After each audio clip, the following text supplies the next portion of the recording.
The call came at 9 a.m. on a Tuesday. I was standing in the office kitchen, stirring honey into my second cup of Earl Grey, when my phone lit up with my sister's name. Melanie never calls before noon. Ever. Something in my chest tightened as I answered. She's gone, Erin. Her voice was flat, empty. Mom passed about 20 minutes ago. I remember setting my mug down with this strange, deliberate care. Like if I could just place it perfectly on the counter, everything else would somehow fall into place too. I'm with her now, Melanie continued. The hospice nurse said it was peaceful. She just stopped breathing. I didn't cry, didn't speak, just stood there watching the steam rise from my tea, thinking about how Mom would never again remind me that proper British tea needs milk, not honey. That annoying, endearing thing she always said. Erin, are you there? Yeah, I'm here. My voice sounded wrong. Far away. I'll book a flight. Today. I'll be there tonight. The kitchenette door swung open, and in walked Lloyd Palmer, VP of Business Development and the closest thing I had to a mentor at Archer Thompson Financial. I turned away, pressing the phone closer. Take care of everything there, I told Melanie. I'm coming home. Lloyd was watching me, eyebrows raised, as I hung up. I must have looked like hell because his usual smirk softened slightly. Everything okay? I opened my mouth to tell him, this man who'd championed me through 2 promotions, who'd told me I reminded him of his daughter, and my phone buzzed again. A text from Daniel Hargrove, CEO and founder. My actual boss. My office. Now, Lloyd glanced at my phone. Better not keep him waiting. He's been on a tear since the Tokyo numbers came in. I left my tea steaming on the counter. It would be cold by the time I returned. Cold like my mother's body, which was lying in a hospice bed 1,800 miles away while her oldest daughter walked into the dragon's lair.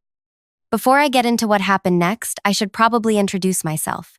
I'm Erin Caldwell, 32, Senior Investment Strategist at at Archer Thompson. For 8 years, I built financial models that helped millionaires become billionaires while my student loan payments ate half my monthly income. The irony wasn't lost on me. I'm the girl who graduated top of her class and still had to bring coffee to meetings for 6 months before anyone bothered learning my name. The one who worked Christmas Eve while my colleagues were with their families because you don't have kids, so what's the big deal? The woman who wore the same 3 professional outfits in rotation because looking too feminine meant not being taken seriously, but looking too masculine meant being labeled difficult.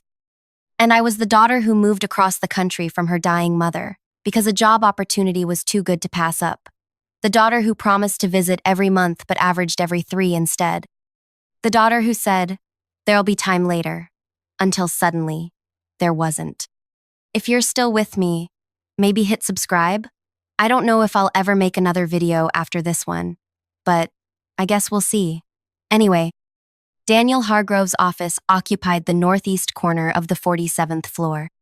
Floor-to-ceiling windows, modern art that probably cost more than my parents' house, and a desk large enough to land a small aircraft. He didn't look up when I entered, just kept scrolling through his phone. The Huang team from Singapore lands at noon, he said, still not looking at me. Conrad is bringing them straight here from the airport. I stood there, my mind struggling to shift from, my mother is dead, to Singapore client arriving. The Huang deal? I finally managed.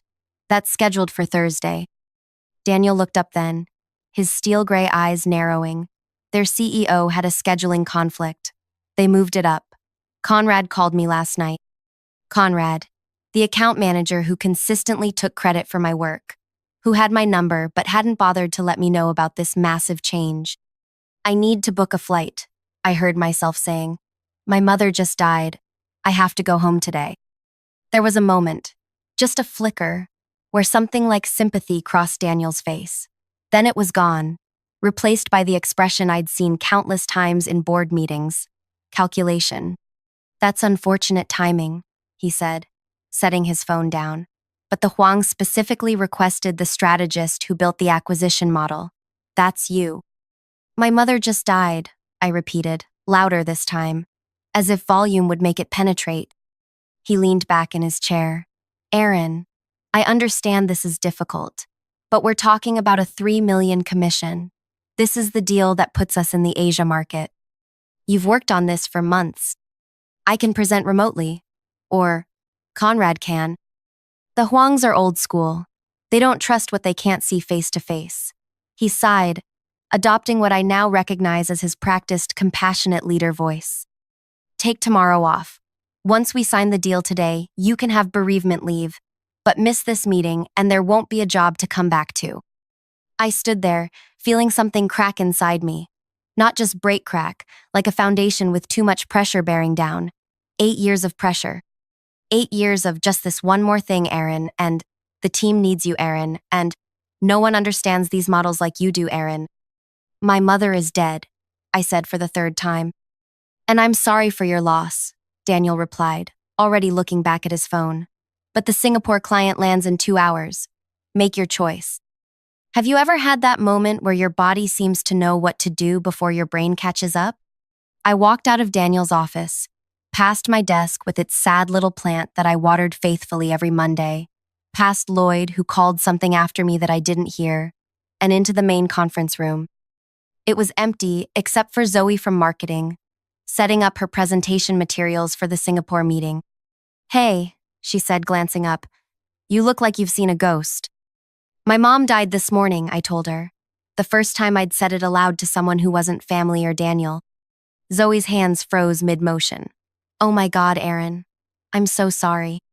Daniel said if I missed the Huang meeting to go to her funeral, I'm fired. Her eyes widened, mascara framed, and suddenly angry on my behalf. That's illegal. That has to be illegal. Maybe it was. I didn't know.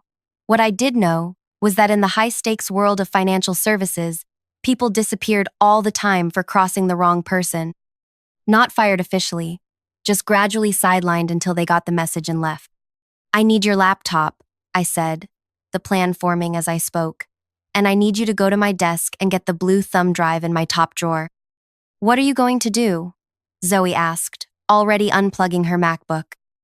I looked around the conference room at the polished table where I'd sat through hundreds of meetings, at the pristine whiteboard where I'd drawn financial projections that made men like Daniel millions while I scraped by in my studio apartment. I'm going to do both, I said. I'm going to bury my mother and close this deal. Zoe handed me her laptop. Whatever you're planning, I'm in.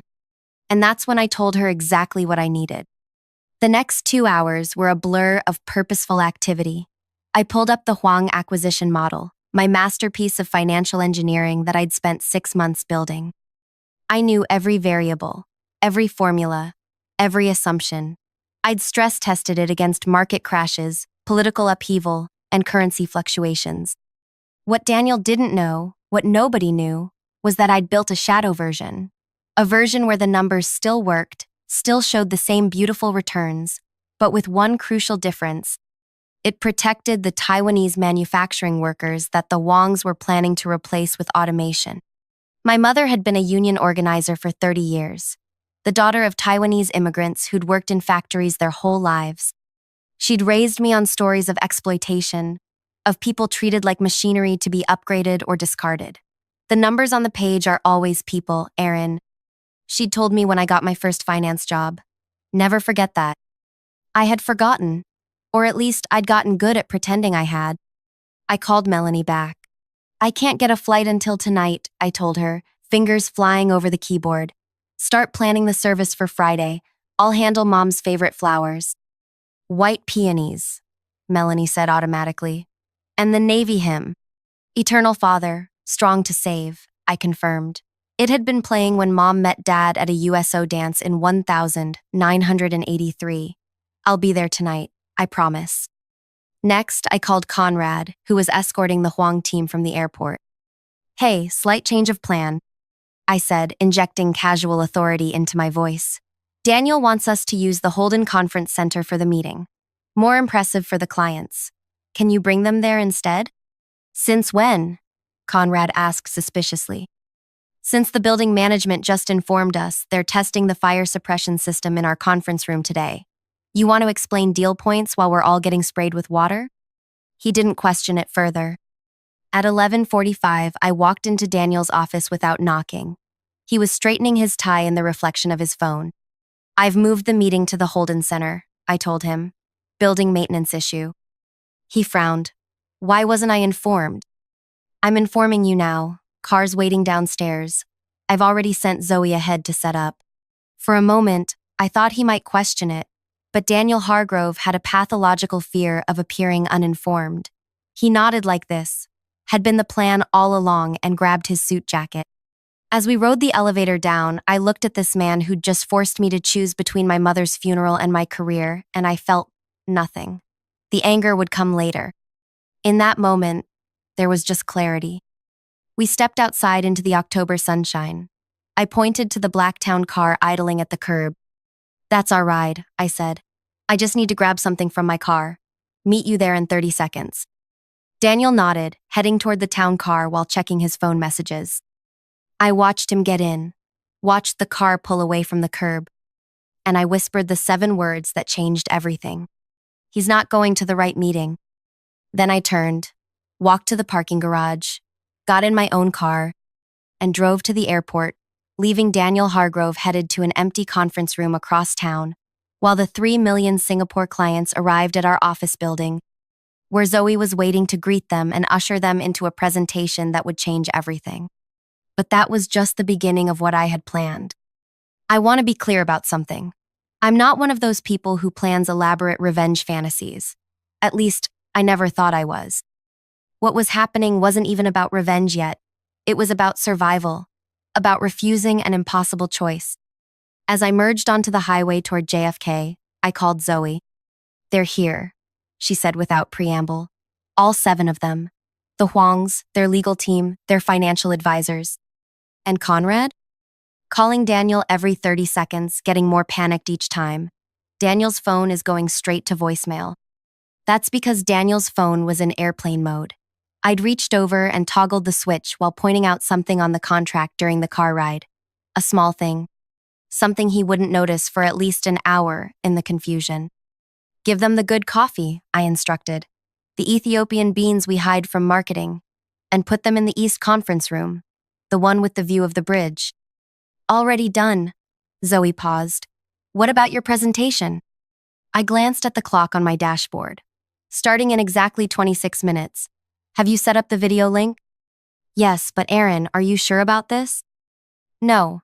I wasn't sure about anything except that my mother was dead, and I wasn't going to miss saying goodbye because a man in an expensive suit thought his money was more important than my grief. "Just make sure everyone's in their seats at 12:30 sharp," I said. "And Zoe? Thank you." The airport terminal was a blur of bodies and noise. I found a family bathroom, one of those single-occupancy rooms, locked myself in, and pulled out my laptop. Using my phone as a hotspot, I logged into the secure video conferencing platform we used for client meetings. 12:28 p.m. I freshened my makeup with shaking hands, smoothed my hair, and straightened my blouse. There, in a bathroom stall at JFK, I prepared to give the most important presentation of my career. At exactly 12:30, I clicked, "Join meeting." The screen filled with faces around our conference table. The Huang family patriarch, Winston Huang, sat at the center, flanked by his son and daughter. Their advisors lined the sides. Zoe sat at the far end, giving me a subtle thumbs up out of view of the others. "Good afternoon from New York," I began, my voice steadier than I felt. "I'm Aaron Caldwell, Senior Investment Strategist for Archer Thompson Financial. I apologize for the virtual presentation. I've been called away for a family emergency." Winston Huang frowned slightly.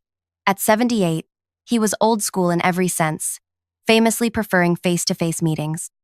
"However," I continued, "I believe what I'm about to show you will be worth the unconventional format." For the next 45 minutes, I walked them through my alternative acquisition model. Not the one that had been approved by Daniel, the one that protected the Taiwanese workers while still delivering the 18% return the Huangs wanted.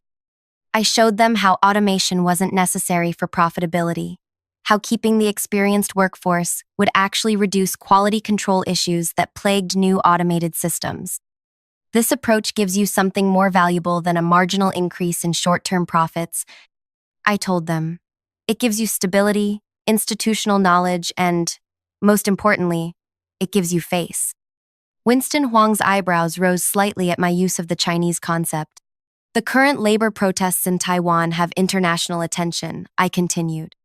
By retaining the workforce, you position yourselves as responsible corporate leaders rather than opportunistic cost cutters. The goodwill alone will open doors throughout the region that might otherwise remain closed. I took a breath, aware I was about to cross a line I couldn't uncross. My mother passed away this morning, I said, my voice finally betraying a tremor. She was the daughter of Taiwanese factory workers who came to America for a better life. She spent her career fighting for worker protections, and as I prepared this presentation for you, I kept asking myself what she would think of my work. The conference room was utterly silent. I could see Winston Huang studying me through the screen. Mr. Huang, I believe this alternative approach honors my mother's legacy while still meeting your financial objectives. It's not just good ethics, it's good business. There was a long moment of silence. Then Winston Huang leaned forward. Where is Mr. Hargrove? He asked. Unavoidably detained, I replied smoothly, but I'm authorized to negotiate the final terms. This was, of course, a complete lie. Winston exchanged looks with his son, then his daughter. Some unspoken family communication passed between them. Ms. Caldwell, he said finally, my condolences on your loss. My own mother worked in a textile factory for 40 years. Her hands were never without calluses. He paused. We will proceed with your model. I felt a rush of something, not quite victory, not quite vindication, something more complicated. Thank you, Mr. Huang. Zoe will provide the contracts reflecting these terms. As I prepared to sign off, Winston Huang added, and Ms. Caldwell, go bury your mother with honor. Business can wait. I ended the call, closed the laptop, and finally allowed myself to cry. My flight was boarding by the time Daniel figured out what had happened. My phone exploded with notifications, first texts, then voicemails, each more apoplectic than the last. Where the hell are you? The clients are here. Not at Holden. Call me immediately.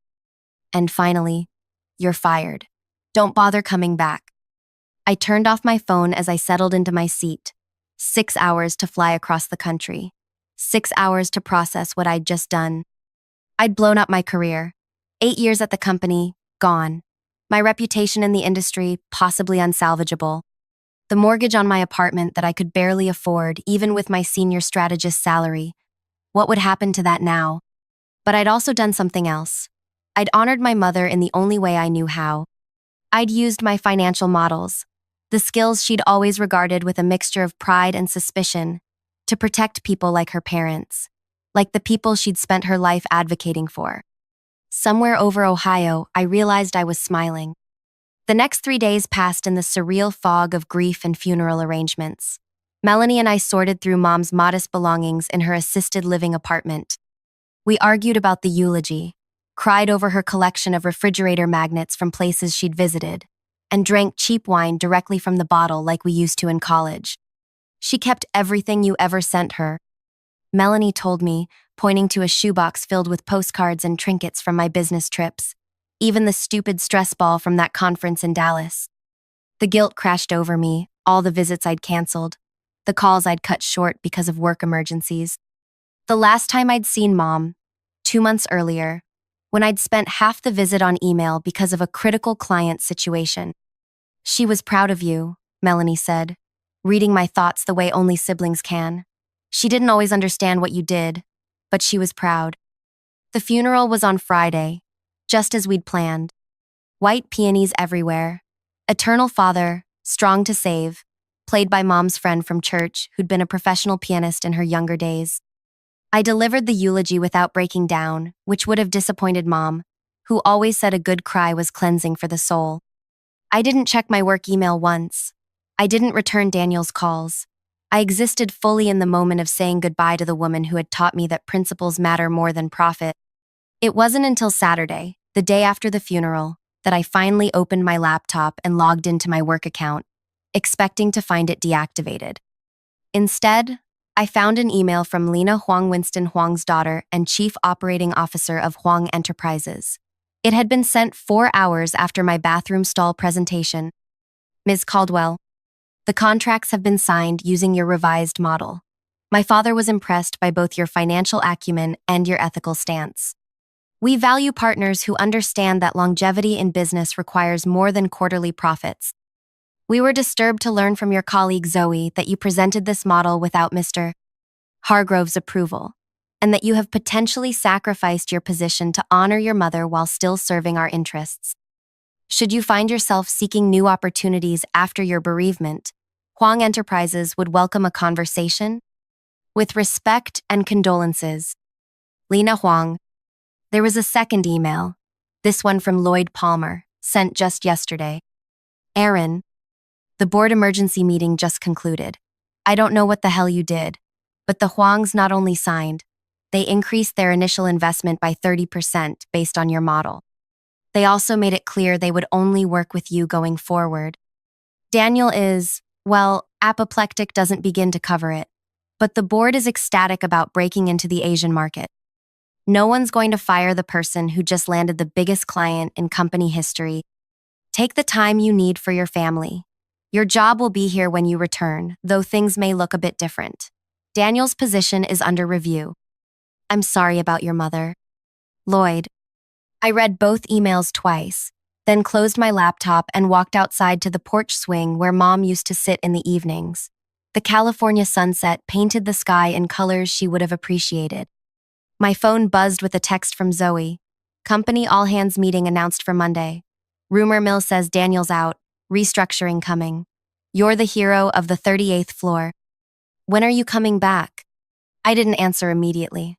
Instead, I thought about what coming back would mean. Back to a company that had forced me to choose between basic human decency and my livelihood. Back to a culture that saw family emergencies as inconvenient scheduling conflicts. I thought about Lena Huang's email, about possibilities I hadn't considered before, about my mother, who taught me that sometimes you have to blow things up to build something better. I did go back, but only for one day, just long enough to clean out my desk, download my contact list, and attend the all-hands meeting where Lloyd announced that Daniel had decided to pursue other opportunities, corporate speak for, was forced to resign in disgrace. Lloyd also announced my promotion to Vice President of Strategic Development, a position created specifically for me. I declined it publicly, in front of the entire company. I appreciate the recognition, I said, standing at the front of the room filled with shocked faces.